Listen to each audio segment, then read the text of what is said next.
Hi, I'm Charlene Hoffbauer, Executive Director of the Workforce Planning Board of Waterloo, Wellington, Dufferin, and I'm here today to help small and medium-sized business owners figure out if their salaries are competitive. So, three things I want us to think about as we move into this is what's the current landscape look like? What's the current data, current job postings telling us about what employers are offering for the roles we have in our organization? Number two, what's the historical data look like? And historical data is relevant because the site we're going to use updates every year based upon what's actually being paid out. So the first one was what they're offering. Number two is what's actually being paid. And we can use things like 3% inflation, things like that, to kind of think about how that might look now. And finally, we're understanding where we sit in that broad spectrum of what is offered for certain roles. Maybe we're paying high for some roles and low for some roles and kind of in the middle. And if that's the case, what do we do to compensate for that, especially if we're having problems finding people or we're finding we have so many people? We might have so many people because we have really high job salaries, and we might find we're struggling because we offer so little. So this is kind of helping you use the tools available to put together a good idea of what your salary compensation should look like. This is only salary. I'm not looking at benefits. I'm not looking at taxable benefits, anything like that, or health plans. I'm just looking at salary. So you can use this as a starting base to review your whole compensation package within your organization. So let's get started. I'm going to show you, first of all, I'm going to show you the tool and what that looks like. So bringing this up, what we've done is we have developed all contained within one Excel file, everything you need to do a salary review. So first of all, you've got a little bit about what this tool does. Okay. It tells you kind of really quickly what the steps are, tells you when it was last updated, and it tells you how you can get a hold of us if you're having any challenges because we want to be there to support local business. Number two, you're going to look for your job code. So if you don't know what that is, all the data information we have in Canada revolves around national occupational classification codes, all the data. So if you're ever looking for something, you need to know what your NOC codes are. And we're going to teach you kind of what the site looks like, what the hierarchy looks like. Then we're going to help you find actual wage data. So this is going to come right from the job bank, Government of Canada. They're looking at the data. We're going to find out what the data looks like as to what people are being paid. But being paid is just part of the picture. What is your competition offering?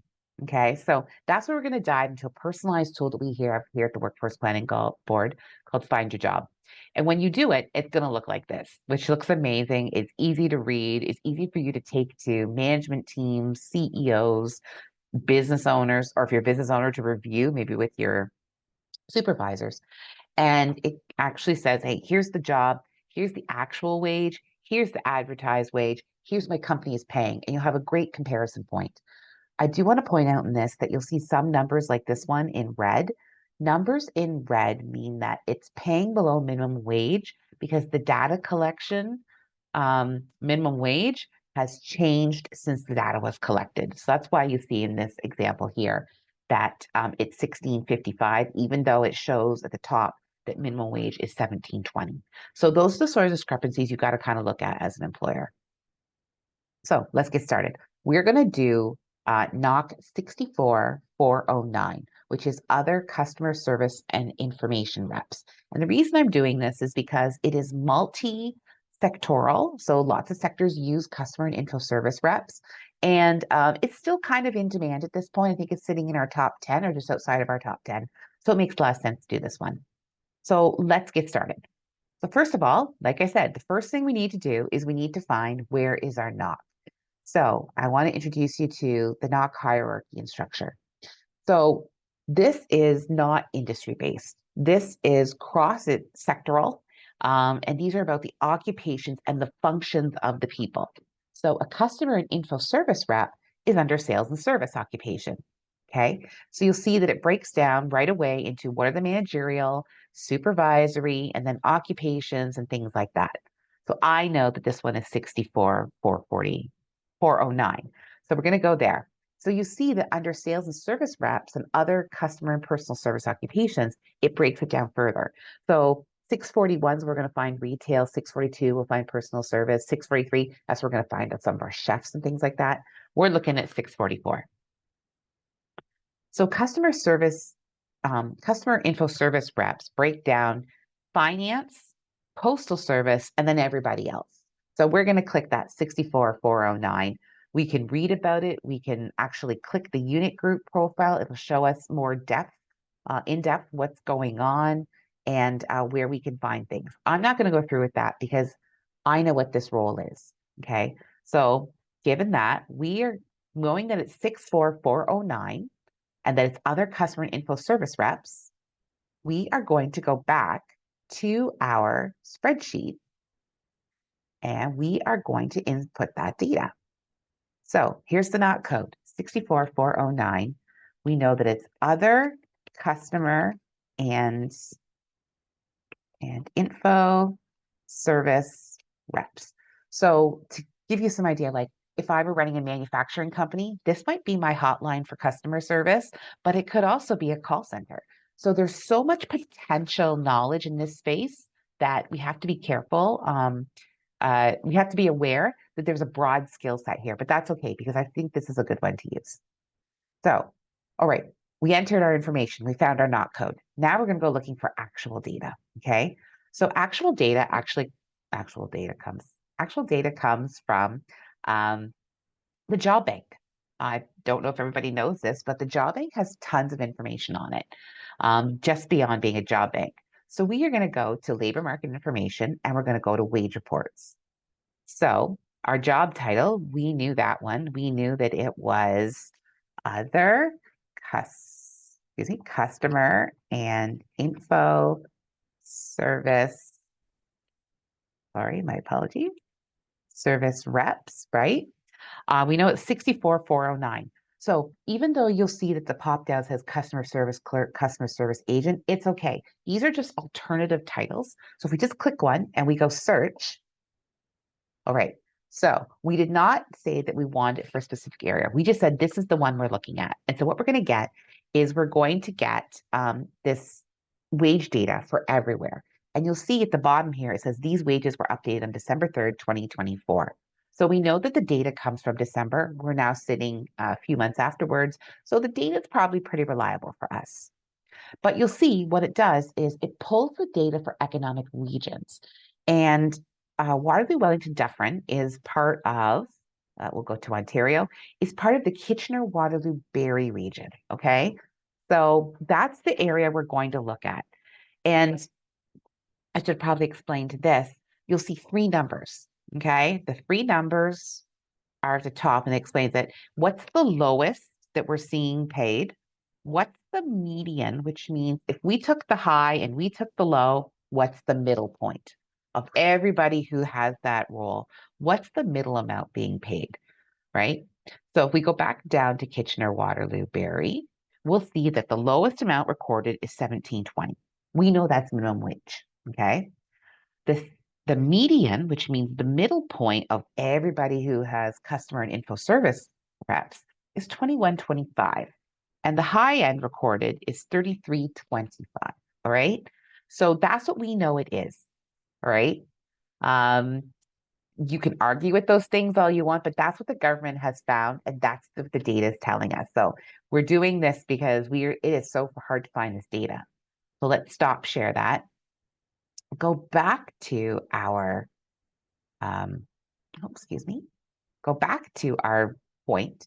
And so actual wage, we know we've even said that that's coming from or the job bank. So 17.20 was the lowest we found. And then we found 21.25. And then we found 33.25. Those are the amounts that we found when it came to actual wage. So we've done step 2. We found the actual wage, right? So we can see that, okay, this is what it's looking like. So if we were trying to compare right now, we could say, oh, well, we think we're in the low to median, right? And maybe that's why we're struggling to attract.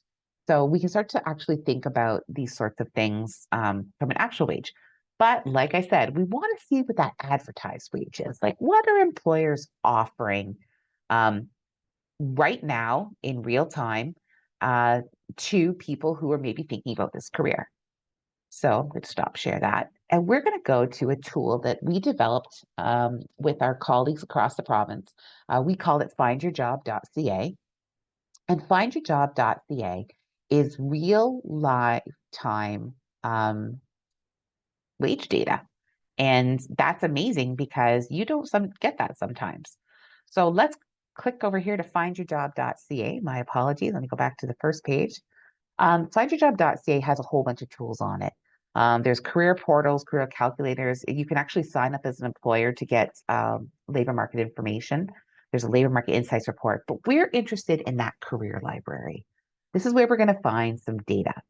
So click the career library and you'll see, again, occupational groups all lined out. You'll also see here how many postings there are in real time for each of the jobs. Because we're looking at other customer and info service reps, you'll see right now there are 952 jobs as of the day that this was recorded. But we're going to go over to explore occupation. It's on the left-hand side. We're going to click that. And what we can do is we can actually just enter our knock code. And there it is.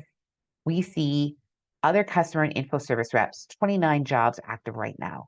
And when we look, we can actually get information. And we're going to click learn more. And that's going to bring up a page that is totally dedicated to just this career, just this job. And you'll see it's got job duties. You can follow the occupation if you make yourself a profile. And then it kind of explains a bit more about customer reps, info service reps, retail, contact center, and it gives a whole bunch of alternative job titles that you can look at because maybe you want to also look at your job titles while you're doing this all because maybe you're doing an in-depth job description and job posting revamp. On the left-hand side, we have some interesting things. We have who's advertised for the job in regional employers, what kind of scale paths based upon job postings, active job postings, what does the posting activity look like? But the one you want is the one that says salary and income details. So we're going to hit salary and income details. And what this does is we have looked at job postings over the past 12 months. And we've pulled data. Okay. So we've extracted this salary information. So there were 1,228 samples where employers actually mentioned what they were going to be paying someone. Okay. And that's not a lot because we know this is a very higher in demand job. So not a lot of employers are reporting, but we can look and see what's going on. So this one's a little bit different. It has the lowest recorded. Now that 29.9 is not minimum wage, so it's probably a part-time role that's being offered. 25th percentile, which means about 25% of the jobs. Average, so if we took all of the job offers and divided them by the number of samples, 1228, what number do we come up with? You'll see that in this case, the average is higher than the median. So if we actually lined up all job postings, you'll see that 48,750 is the exact midpoint. But there seems to be something going on where more people are being paid. Jobs are being offered higher than the median, and that's pulling up the average. 75th percentile, and then the highest observed. And that highest observed, you'll notice it says 198.4 versus we were seeing $3 on the other side. So this might be a highly specialized role, and that might be why we're seeing that 198.4 being offered from employers.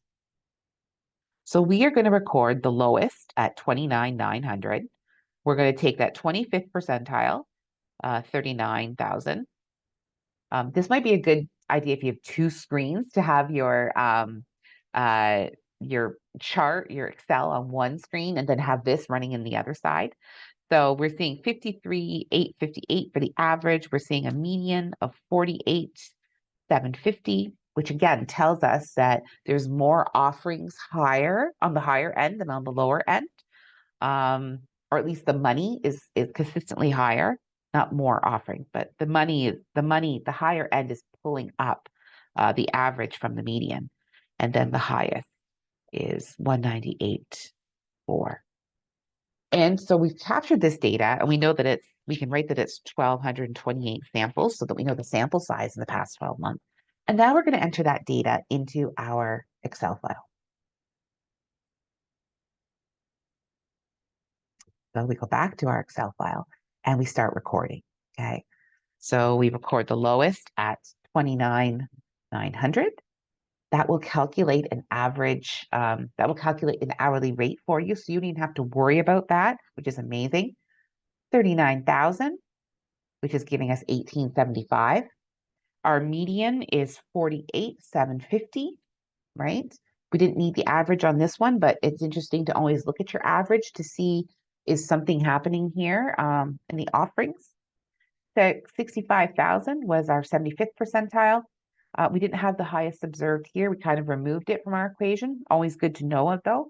And we know that it's 1,200. We know that's 1,228 postings we're looking at. Okay. So when we get to this point, we can start to look at what's being offered versus what's the advertised wage. So I'm going to make up a company scenario where, let's say our low wage is 1925. Oh, excuse me, 1925. The median for this role, we're finding we're paying about $25. And let's say on the high end, we're paying $32.50. Okay. So that's what we've decided that this job is offered. Um, if that were the case, we can now look back and go, okay, so our low end it pays better than the actual wage that we're seeing out of the job bank, right? And we're seeing that we're paying more than the advertised. Now, our low wage is still higher than the 25th percentile of advertised wages. So our entry level point for this role of the customer and info service rep is actually pretty good. We could attract that entry level into our company, right? So, okay, great. And when we look a little further, we see that, okay, our median's about $25. That's where the median is paying, which is better than the actual wage and still pretty better than the median wage. But our challenge lies in the what is my company paying at the high end? When we look at advertised wage, 31.25 at the 75th percentile. So we're still doing pretty good. But when we look at actual wage in the high, it turns out we're 75 cents off what actual wage is being paid out. And we know from the advertised wage that there are some companies out there that are paying higher. So the question becomes, what industry are we in? Is this normal for this industry? And that's kind of where working with your colleagues and hearing kind of what's going on or any professional organizations would help. So we're saying, okay, we pay pretty good. We get an okay talent pool. So maybe wage is not where we need to focus our efforts in our company right now. Maybe we need to focus on, okay, what are our benefits? What are those things in our company that are so important to the workforce that we could look at to make our organization stand out? Because right now we seem to be doing okay at the salary piece. Okay. Then change those numbers now and we'll look at this again. So let's say we paid $17.50 and our median is $21 and our high end is $28.50. Okay, let's play with that number. So now when we look at it, we say, okay, actual wage, we're paying just a little over minimum wage, right? Our median wage versus actual wage, we're 25 cents over, and we are $5 under the high end. When we look at what's being advertised, we're between the lowest advertised and the 25th percentile when we start. Our median wage lags advertised wages, and definitely our high is not even 75th percentile. Now we need to look at it and go, okay, what are we going to do about this? Can we actually bump those wages to reflect kind of what's happening across the broader workforce spectrum and the broader labor market? Or do we need to put in place really, really amazing extra things like flexible work days or working from home or those sorts of things? Because it turns out our wages are why we're not attracting in this scenario. Okay.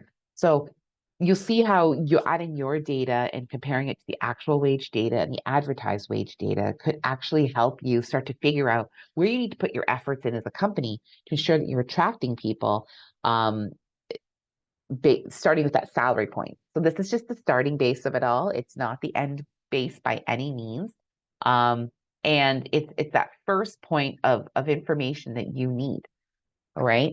So the first case scenario we did, yeah, it looks like pay is an alignment. Maybe we could explore that higher end because I think I put the higher end just a little bit below the actual wage.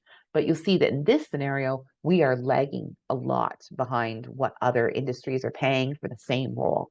So this is where your opportunity to use your data. You can also at the top, you can put when your data was collected We think that's important so that you know the last time you did a salary review. So, in that regards, you can find out kind of what things are doing. So, I just wanted to help everyone understand that tool a bit better, how to use it. I really recommend if you can do two screens or have yourself a piece of paper like I did as we were going through this to put in the proper data and know what your own data looks like. Um, excuse me. So, first of all, you look for your knock. Then you look for the actual data. You look for the advertised data so that you understand what your competition is paying. And then you put your own data in so that you can analyze your own data and then determine where you need to put the efforts into your compensation package. Is it salary connected, or do you need to look at other things like benefits and work, the work environment, things like that? And so, as a small or medium sized business owner, I run a nonprofit myself, very small. I need to know where to put my effort. And so this will help you figure out where the effort needs to go on your salary conversations. I really hope that this has helped you figure out that first step. It's going to be a lot cheaper than purchasing a salary survey, which could cost up to $10,000, $20,000. And as well, if you have any questions, we'd like you to reach out to us at the Workforce Planning Board of Waterloo, Wellington, Dufferin. Our phone number is 519-622-7122. You can also reach us at info, at workforceplanningboard.com. Our email, our website is www.workforceplanningboard.com. And we hope that you use this tool to the best of your ability. Reach out to us if you need help and have a great day. Thank you.